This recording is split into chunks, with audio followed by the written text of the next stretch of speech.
Une fillette de 9 ans regarde l'Everest depuis la fenêtre d'un hélicoptère et fait un vœu. 24 ans plus tard, elle se tient au sommet du monde et ce sera son dernier pas. L'histoire de la transformation d'un rêve d'enfant en une tragédie qui a changé le regard sur l'alpinisme moderne. Il y a plus de 7 décennies, l'Everest a été conquis pour la première fois par Edmund Hillary et Tenzing Norgay. Depuis, beaucoup de choses ont changé. L'équipement est devenu plus perfectionné, les méthodes d'ascension plus modernes, l'alpinisme lui-même s'est transformé. Seules les montagnes sont restées immuables, toujours aussi attirantes et mortellement dangereuses. À l'époque d'Hillary, l'alpinisme de haute altitude était l'apanage d'une élite, des professionnels intrépides à la préparation impeccable. Aujourd'hui, tout est différent.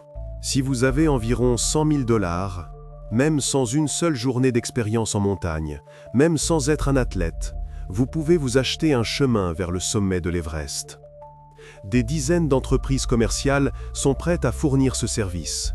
Elles promettent de vous hisser à n'importe quelle altitude, assurent qu'elles feront tout elles-mêmes et vous mèneront littéralement par la main jusqu'au point convoité.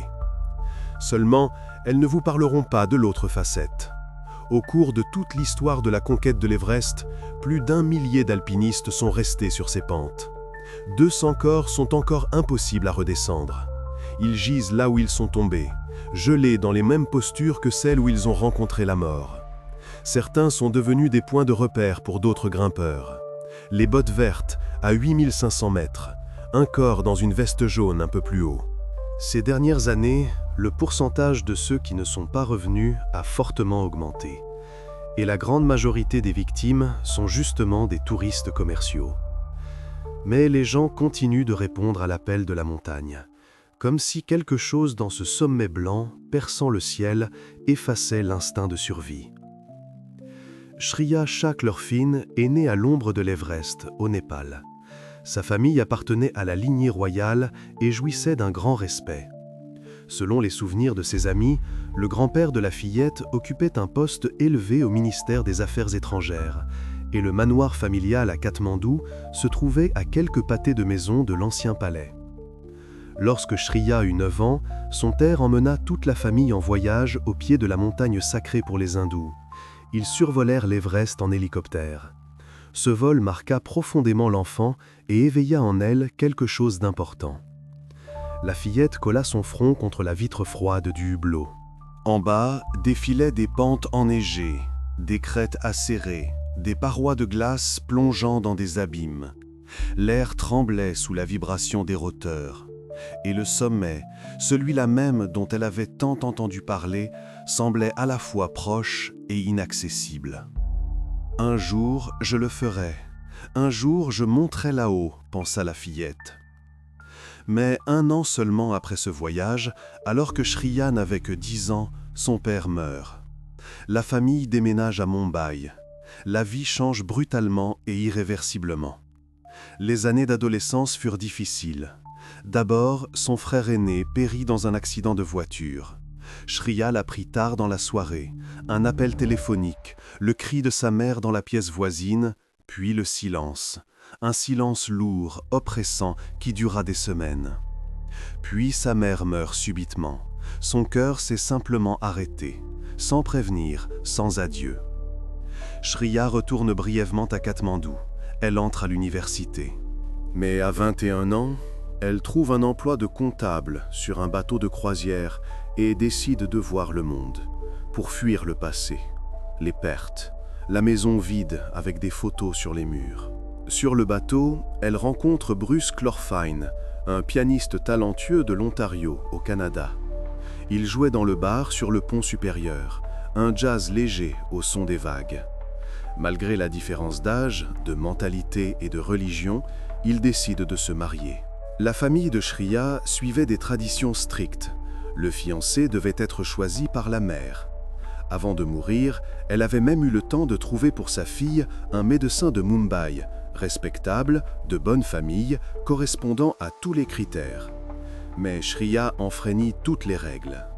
En 2002, le couple se maria. Sa sœur fut si en colère qu'elle ne lui adressa plus jamais la parole. Elle ne décrochait pas le téléphone, elle ne répondait pas aux lettres.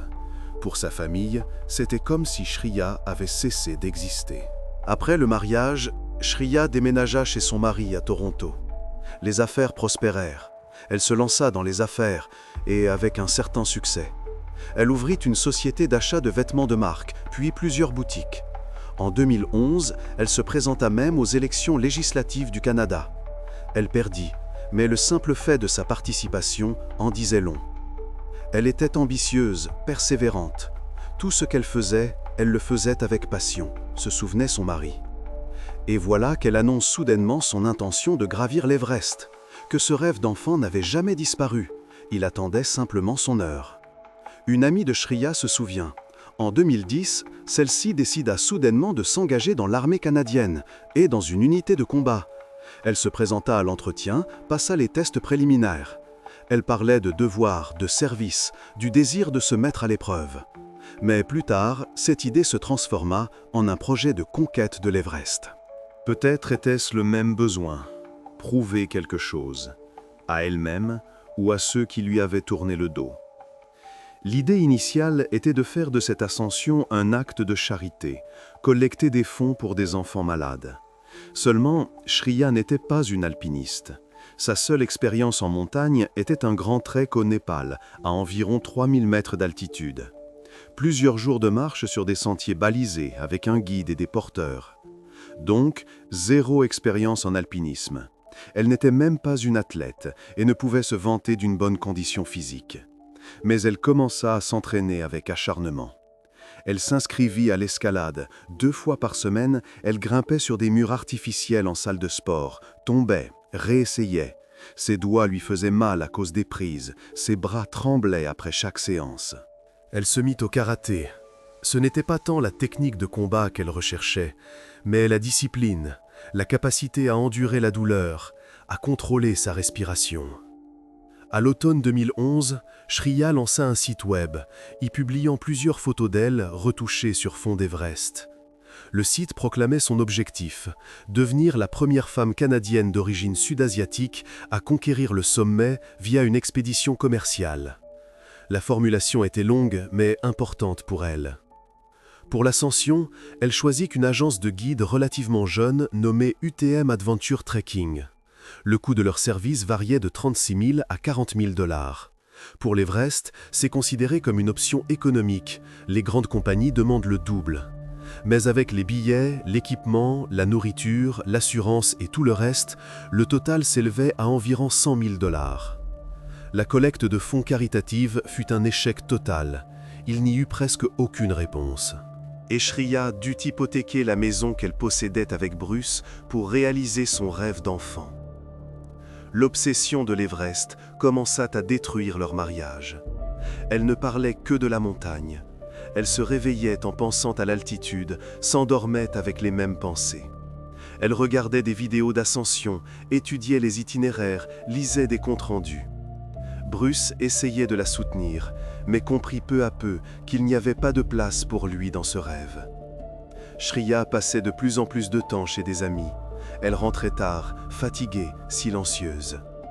Mais son mari vint tout de même à l'aéroport pour lui dire au revoir avant son départ pour le Népal. Ils s'étreignèrent maladroitement. Trop de non-dits pesaient entre eux. Ses amis lui offrirent un pull rouge avec un drapeau canadien sur la poitrine et lui souhaitèrent bonne chance. Le pull était chaud, doux.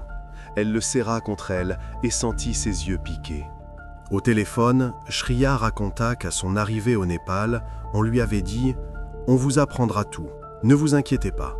18 jours de marche jusqu'au camp de base, et là-bas, on vous montrera comment utiliser les échelles et le matériel d'alpinisme. » Cela semblait simple, presque banal.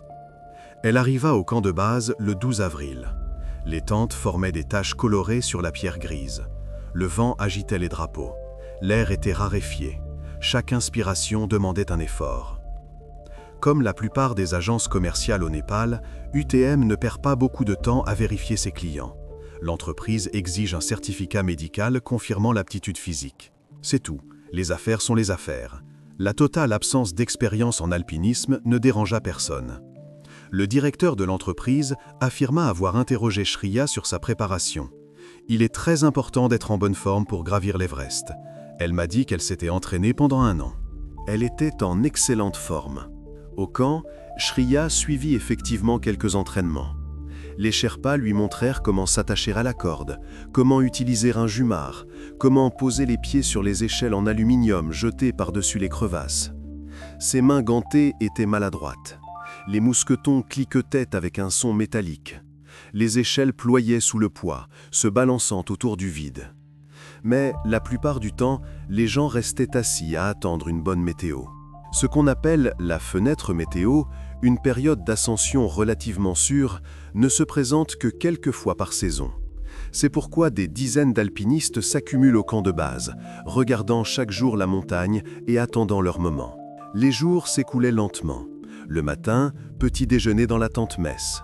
L'après-midi, tentative de lecture, correspondance par téléphone satellite, jeu de cartes.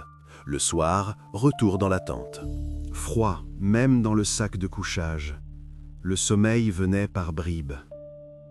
Shriya appelait presque quotidiennement son mari par téléphone satellite.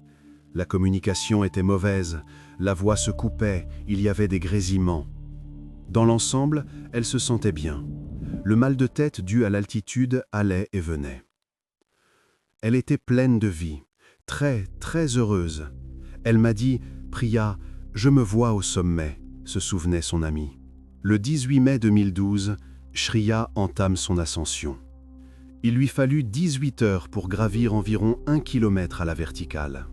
Chaque pas était une lutte contre la gravité, contre l'air raréfié, contre son propre corps. Elle fut l'une des dernières à quitter le camp 4, le dernier point avant l'assaut du sommet. Le soir du 18, elle rejoignit la queue de la colonne d'alpinistes et de guides qui montaient le long de la pente raide. Devant elle scintillaient les lumières des lampes frontales, une chaîne de lumière dans l'obscurité. La respiration s'échappait en nuages de vapeur. Le masque à oxygène lui serrait le visage. Cette saison-là, la fenêtre météo s'était fait attendre très longtemps et une énorme quantité de gens s'était accumulée sur la montagne, attendant ce moment clé. S'ils manquaient cette occasion, ils perdaient leur chance d'atteindre le sommet. Ils perdaient de l'argent, des mois de préparation. Certains décevraient leurs sponsors, laisseraient tomber ceux qui croyaient en eux. Et peut-être n'aurait-il jamais plus une telle opportunité. C'est pourquoi, ce jour-là, 500 personnes se lancèrent dans l'ascension. 500. En quittant le camp 4, Shriya entra dans ce qu'on appelle la zone de la mort, au-dessus de 8000 mètres. À cette altitude, l'air est si raréfié que le corps humain commence à mourir lentement. Les cellules meurent par manque d'oxygène. Le cerveau fonctionne à ses limites.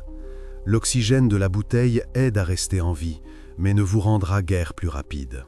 Surtout si vous êtes un alpiniste inexpérimenté. L'itinéraire avait été tracé par Edmund Hillary et Tenzing Norgay en mai 1953. Aujourd'hui, le chemin est bien marqué, des cordes sont installées partout. Mais cela ne le rend pas sûr pour autant. À partir du plateau du col sud, les alpinistes montent sur le glacier. La glace craque sous les crampons, s'effondre parfois, révélant des crevasses. Puis, ils progressent sur une pente raide, s'agrippant aux cordes fixes. Chaque pas exige de la concentration. Une perte d'équilibre ici, c'est une chute de plusieurs centaines de mètres. Plus loin, à l'aide de piolets et de crampons, ils se feraient un chemin à travers des couloirs enneigés jusqu'à ce qu'on appelle le balcon. C'est un petit replat à 8400 mètres d'altitude. Un petit lieu de repos, et si l'un des alpinistes épuisés est encore capable de l'apprécier, la vue sur les sommets environnants y est époustouflante. Le Lhotse, le Makalu, la chaîne infinie de l'Himalaya s'étendant à l'horizon. Le balcon devient aussi un point de non-retour pour beaucoup. C'est là que les gens réalisent que le temps manque et que les forces ne suffiront pas pour l'ascension. Les jambes n'obéissent plus, les poumons brûlent, les doigts s'engourdissent même dans les gants. Mais s'ils décident de continuer, ils longent la crête, s'enfonçant dans la neige jusqu'à la taille, jusqu'à atteindre le sommet sud, un petit dôme couvert de glace à 8750 mètres. Ici, le vent souffle avec une force incroyable. on peut perdre l'équilibre, dévisser. Ensuite, l'itinéraire redescend vers une selle, puis remonte le long d'une corniche de neige effilée, bordée de précipices de 3 kilomètres. Un faux pas, et c'est la chute dans l'abîme. À droite, une paroi verticale, à gauche, le vide. De l'autre côté se trouve le point le plus haut de la Terre, 8848 mètres au-dessus du niveau de la mer, le sommet de l'Everest. Ceux qui l'ont atteint n'y passent généralement que quelques minutes, voire quelques secondes. Par temps idéal, la température au sommet est de moins 15 degrés. Mais à cause du vent violent, la sensation est bien plus basse, moins 30, moins 40. De plus, les alpinistes sont en état d'épuisement physique et de manque d'oxygène. Les pensées s'embrouillent, les mouvements ralentissent. Alors, après avoir pris quelques photos, ils se dépêchent de redescendre. S'attarder ici, c'est la mort. Et, le 19 mai 2012, s'ajouta une file d'alpinistes désireux de se tenir au sommet. Les gens attendaient, gelaient, consommant leur précieux oxygène. Ils ont dépensé une énergie et un temps supplémentaires que beaucoup n'avaient déjà plus. Les statistiques le montrent, la plupart des accidents se produisent précisément lors des descentes, quand les gens n'ont plus de force, quand l'adrénaline de l'ascension retombe, et surtout quand l'oxygène vient à manquer. Mais revenons au 19 mai 2012. Voici comment l'alpiniste Ganesh Thakouri se souvient de cette journée. Ce qui est normalement considéré comme une fenêtre sûre pour l'ascension se referme en deuxième partie de journée. Le vent sur l'Everest se renforce généralement et atteint souvent une force d'ouragan. Les rafales vous font tomber, arrachent l'équipement. C'est pourquoi les alpinistes s'efforcent d'atteindre le sommet avant 11 heures du matin et de commencer la descente au plus vite, avant que le temps ne se gâte. Thakouri se souvient avoir commencé à supplier une femme de faire demi-tour et de descendre. Elle était déjà dans la zone de la mort depuis trop longtemps, plus de 10 heures. Ses mouvements étaient devenus lents, son élocution confuse. De plus, le temps commençait à se détériorer, les nuages montaient d'en bas. Mais la femme l'a juste repoussé de sa main gantée et a dit à travers son masque à oxygène « Je ne veux pas rentrer, il n'y a pas d'issue, je vais au sommet ». La voix était sourde, mais déterminée. Voici ce que dit Thakouri à ce sujet. Tous les clients d'aventure signent un contrat stipulant qu'ils suivront les conseils des Sherpas. Mais à 8800 mètres, c'est difficilement réalisable. Le cerveau ne fonctionne plus normalement. Le problème, c'est que si elle n'obéit pas, nous ne pouvons pas la redescendre. Elle pèse 60 kilos plus l'équipement. Nous-mêmes, nous avons à peine assez d'air pour respirer. Shriya n'était pas la seule à ignorer les conseils des Sherpas. Une jeune Népalaise de 16 ans et un Suisse décidèrent également de continuer. La jeunesse et l'entêtement contre le bon sens. Ganesh Thakouri tentait de gravir le sommet sans oxygène, un défi extrême même pour un alpiniste expérimenté. Il évalua la situation et prit sa décision. Ils commencèrent la descente. Mais malgré tout, à 14h30 heure du Népal, Shriya atteint le sommet de l'Everest. Elle réalise son rêve d'enfant. Celui-là même qui était né 24 ans plus tôt dans un hélicoptère au-dessus de ses pentes. Elle se tenait sur une petite plateforme enneigée. Autour d'elle, d'autres alpinistes prenaient aussi des photos. Les drapeaux claquaient au vent. Quelque part en bas, sous les nuages, se trouvait le monde. Toronto, Bruce, son passé. Ici, il n'y avait que la montagne et le ciel.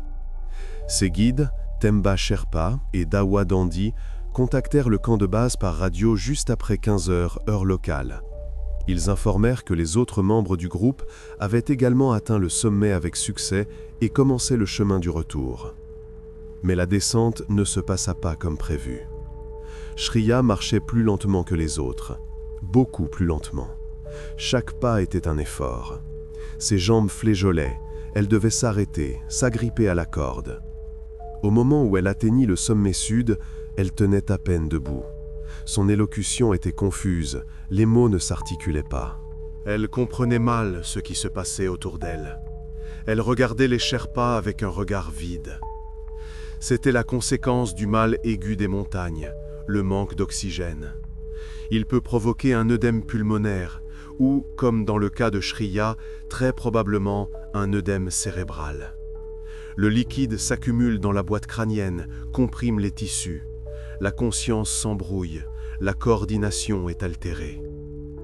Quand la nuit commença à tomber, les Sherpas tentèrent à tour de rôle de la faire descendre en la soutenant sous les bras. Elle ne pouvait plus marcher seule. Son corps n'obéissait plus. Ses jambes se dérobaient à chaque pas. Bientôt, elle tomba dans la neige et ne put plus se relever.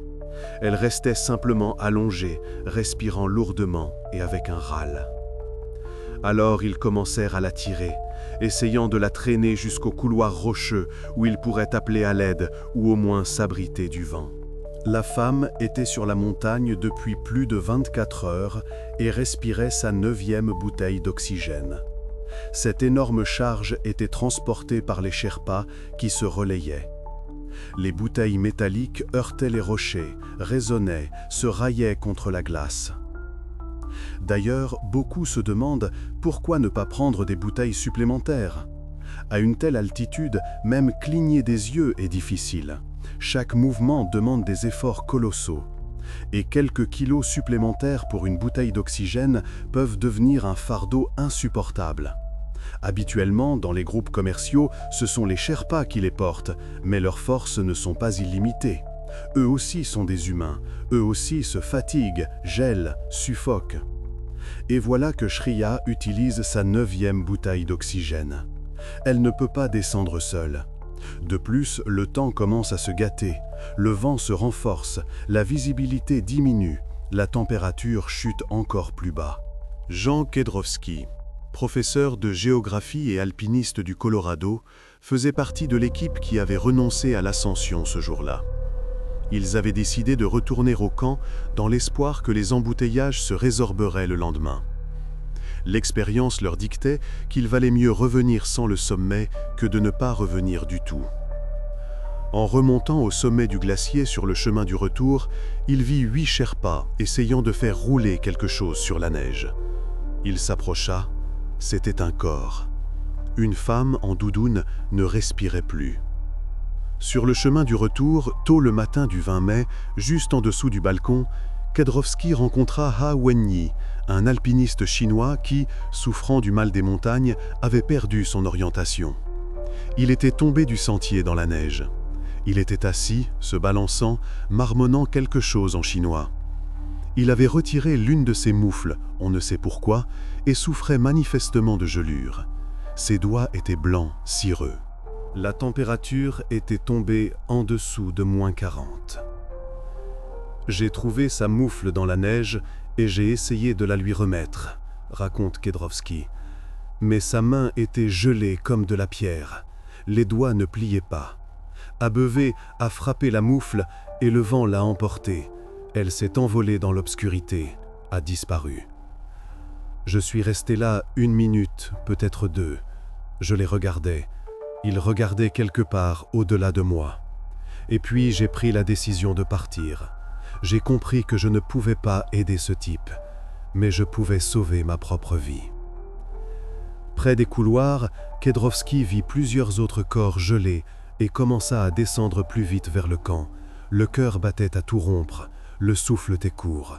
Il fallait partir d'ici, le plus vite possible. Juste au-dessus du camp, il rencontra un autre membre de son groupe, David O'Brien.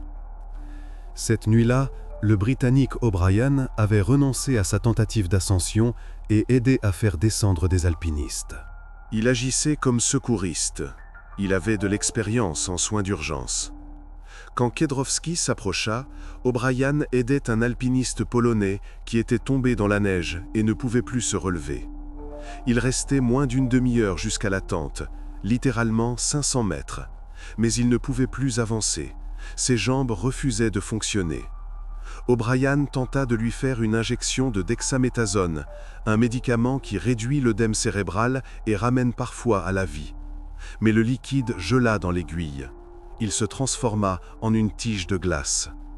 Finalement, il fut récupéré par des Sherpas qui commencèrent à le traîner vers le bas sur un brancard improvisé avec des tapis de sol et des cordes. Pendant qu'il s'occupait de cet homme au camp, il secourait une autre alpiniste, Sandra Leduc, du Québec. Elle aussi avait quitté le camp 4 le soir du 19 mai pour se diriger vers le sommet. Elle pratiquait l'alpinisme depuis plus de 10 ans. Ce n'était pas son premier sommet de plus de 8000 mètres. La première victime de la montagne qu'elle rencontra ce soir-là sur le glacier était une jeune femme qu'on descendait sur un brancard à travers un champ de neige. À moitié gelée, elle gémissait de douleur, doucement, de manière monotone, effrayante. Son visage était gris. Plus haut, Sandra pouvait voir 3 ou 4 équipes qui aidaient des camarades au bord de la mort.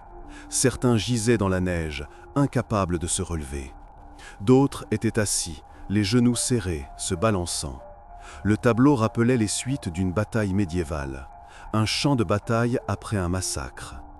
Devant elle, elle vit 3 silhouettes sur la neige. En s'approchant, elle comprit qu'il s'agissait de corps sans vie, toujours attachés aux cordes d'alpinisme par des mousquetons. Elle dut les enjamber, il n'y avait pas d'autre chemin. Elle posa son pied à côté d'une main gelée, s'agrippa à la même corde. J'étais en état de choc. « Ce n'est pas ce à quoi on s'attend, » dit-elle. Tous les morts étaient déjà sans gants. Pour une raison inconnue, ils enlèvent leurs gants avant de mourir. Sans doute ont-ils l'impression d'avoir chaud. Mais ce qui m'a le plus frappé, c'est que l'alpiniste en parka rouge vif avait encore sa lampe frontale allumée. Elle éclairait dans l'obscurité, les piles fonctionnaient encore. Et pourtant, il n'était qu'à 45 minutes du camp sûr, où se trouvait le salut, la chaleur, l'aide médicale. 45 minutes, moins d'1 kilomètre. Au moment où Sandra rencontra Kedrovski, elle était elle aussi en difficulté. Le régulateur de son masque à oxygène avait gelé. La condensation s'était transformée en glace, bloquant la valve. L'oxygène ne passait plus. Elle respirait l'air raréfié, suffoqué.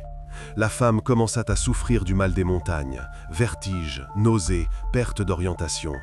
Encore un peu, et elle aussi aurait pu rester sur la montagne pour toujours. Mais Kedrovski l'aida à descendre jusqu'au camp 4. Il la soutenait, la tirait par la main, lui disait des paroles d'encouragement. Il la coucha dans une tente, la couvrit d'un sac de couchage, lui donna du thé chaud de son thermos. Le lendemain, ils commencèrent tous ensemble à descendre vers le camp de base, lentement, prudemment, en s'entraidant. Pendant ce temps, le corps de la femme à la lampe allumée, qui avait tant frappé Sandra, gisait toujours dans les couloirs. La neige commençait à le recouvrir. Mais tout le monde savait déjà que c'était Shriya.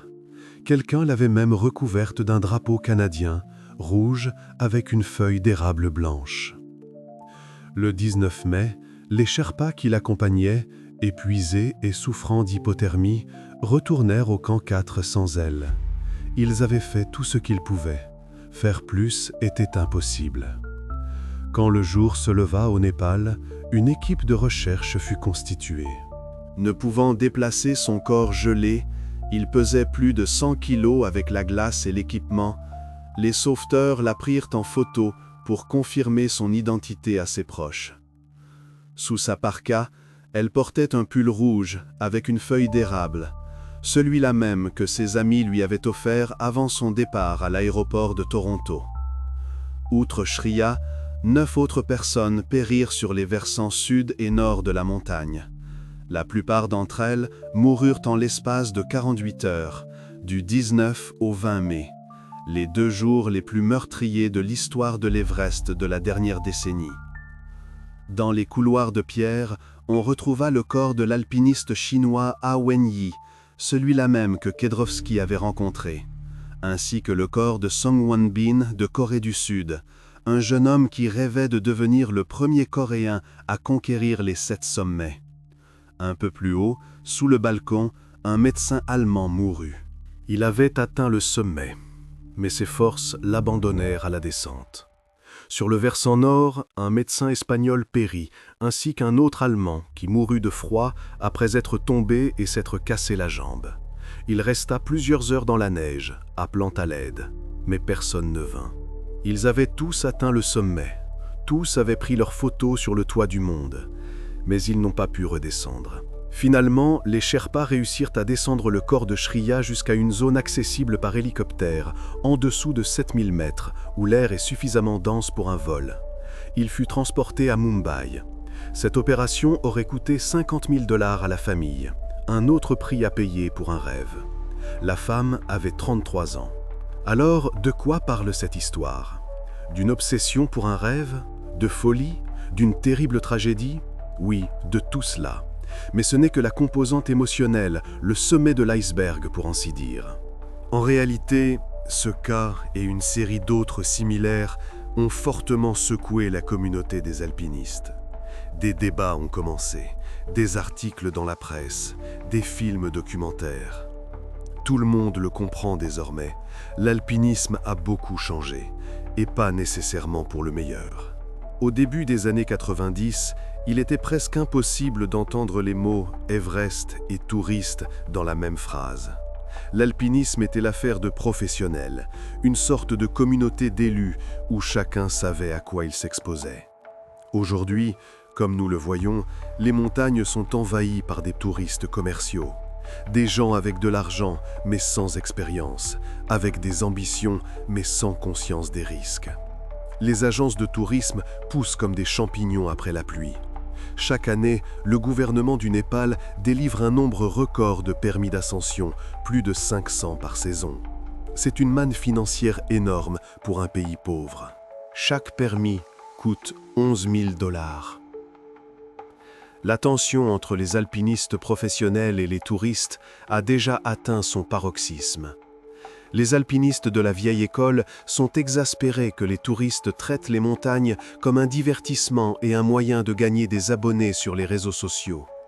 Ils sont exaspérés par les banderoles qu'ils accrochent près de leur tente, ascension sponsorisée par la société X.